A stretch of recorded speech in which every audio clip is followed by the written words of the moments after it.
Bonsoir et je vais vous dire tout de suite pardon. Pardon parce que comme j'ai eu des petits soucis de santé, cet équinoxe d'automne, le bulletin, je vais le faire très court. Et puis surtout, merci de votre compréhension. Et merci aussi pour vos bonnes pensées et éventuellement vos prières. Je vais juste vous avoir une demande. Surtout n'y rajoutez aucune inquiétude. C'est ça ma grande demande.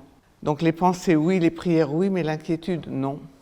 Parce que ces petites épreuves font partie de mon propre chemin spirituel. Et je crois que je vous l'ai déjà dit souvent, que le véritable chemin spirituel n'est pas un chemin pour bisounours. Ça vaut pour moi, pas que pour vous.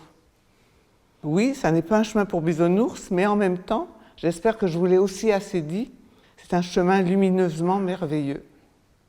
Et donc, en cette rentrée de Nouvel An lunaire, pour cet équinoxe d'automne, qui va être une transition très importante pour 2025, qui va faire la passation entre l'ère du Poisson et l'ère des Verseaux. 2024, on se les farcit, mais il y aura 2025 comme passage, toute une année. Et donc je vous souhaite vraiment, dans cette fin d'année 2024, d'avoir vraiment le courage de la prendre, cette route spirituelle, parce que l'objectif finalement de 2024 et de 2025, c'est 2026. Pourquoi 2026 ? Parce que autant le 24 c'est le chiffre du karma, autant le 26 c'est le chiffre de Dieu. Et que donc l'objectif c'est vraiment une reliance plus spirituelle au divin en 2026.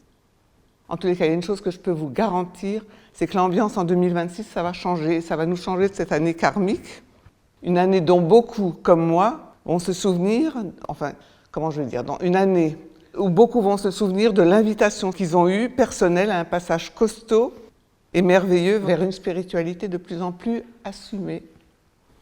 Alors comme me dit mon samouraï, ne leur dis pas trop que c'est pas facile, parce qu'il y a déjà peu d'amateurs, donc il y en aura encore moins. Mais je suis obligée de vous dire la vérité, c'est costaud, mais c'est merveilleux. À vous de choisir. En tous les cas, pour revenir à l'équinoxe, dans le bulletin que j'ai fait avec mon ami astrologue Philippe Bonato, j'ai mis tout mon cœur dans le bulletin de la nouvelle lune, de cette rentrée spéciale. Et donc je crois que je vous ai donné vraiment beaucoup de matière à réflexion dans ce bulletin pour vous permettre d'être à l'heure du temps de cet équinoxe d'automne. Honnêtement, vous n'avez pas besoin de beaucoup plus. En tous les cas, moi, à l'heure actuelle, j'ai rien à rajouter, sauf que je sens que c'est à la Saint-Michel qu'on va me dire, tu peux en rajouter là. Et donc, rendez-vous à la Saint-Michel, d'autant que j'ai une grande joie, c'est que juste 2 jours avant le 27, 2 jours avant la Saint-Michel, je vais être en lien avec l'archange grâce à mon film que le Salon Zen a accepté de recevoir vendredi soir le 27, 2 jours avant la Saint-Michel, quand même. Et c'est un film qui parle du dialogue avec les anges. Et donc je crois que l'archange risque d'être là. Donc si vous voulez prendre un peu d'avance, ratez pas le 27 au Salon Zen. Retrouver sur Terre la mémoire de l'amour. C'est ça que tu cherches à me faire comprendre. Oui, et ça arrive à chaque vraie rencontre. En tous les cas, ce qui est sûr, c'est que je peux vous dire déjà à l'avance qu'elle va être très costaud, cette Saint-Michel.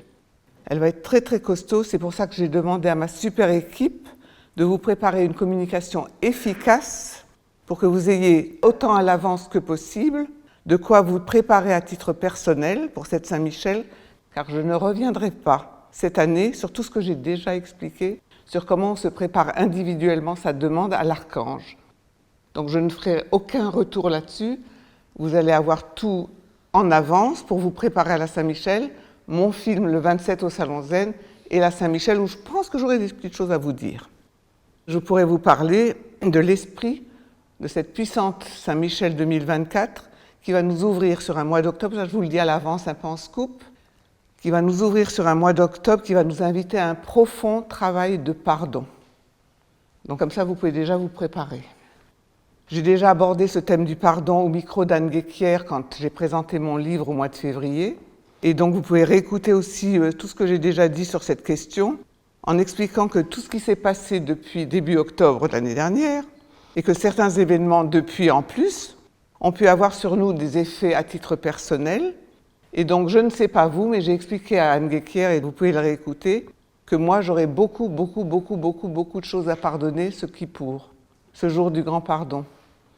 Et en tous les cas, je peux vous dire qu'entre la Saint-Michel et le jour de Kippour officiel, qui est le 12 octobre, ça va être un petit temps super important pour tout ce que vous pouvez pardonner, pardonner aux autres, pardonner au monde, pardonner à qui vous voulez, tous ces gens qui vous indignent, etc. Blablabla.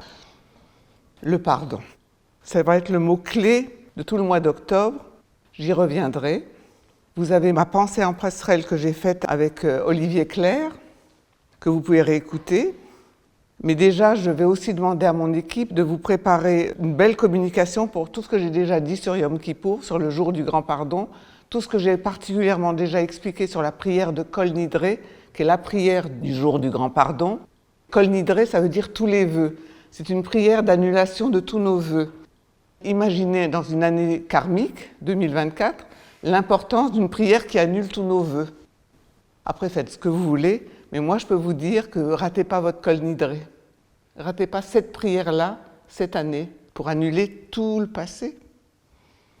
Écoutez tout ce que j'ai déjà dit sur la question. Donc rendez-vous à la Saint-Michel, rendez-vous à mon université où je vais encore vous dire des choses. Et pour plus de précision céleste, vous allez bien sûr avoir les bulletins de Philippe de la pleine lune. En tous les cas, c'était important pour moi que vous sachiez dès maintenant que le mot pardon est le mot clé de cet équinoxe d'automne 2024. C'est vraiment le mot clé. Et donc c'est le moment de revoir ma pensée en passerelle, comme je vous disais avec Olivier Clerc, mais surtout, si vous en ressentez le besoin, si vous avez des difficultés avec le pardon, pensez à vous inscrire à un cercle de pardon dans votre coin, parce que si le pardon a toujours été un outil formidable d'accompagnement, de travail intérieur, je peux vous dire qu'en cette année 2024 et en cet équinoxe, vous allez en avoir plus besoin que jamais. Donc un cercle de pardon, c'est le bon moment comme outil. Voilà ce que je voulais vous dire d'essentiel. Pour le reste, c'est à suivre avec confiance, en vous rappelant que je dis toujours que c'est beaucoup plus facile de croire en Dieu que de lui faire confiance. Et donc c'est le moment, là, de lui faire confiance, si vous pouvez. Autant que vous pouvez. Et moi, je vous embrasse très très fort. Je vous envoie plein de pensées de lumière pour cet équinoxe d'automne. Et à suivre.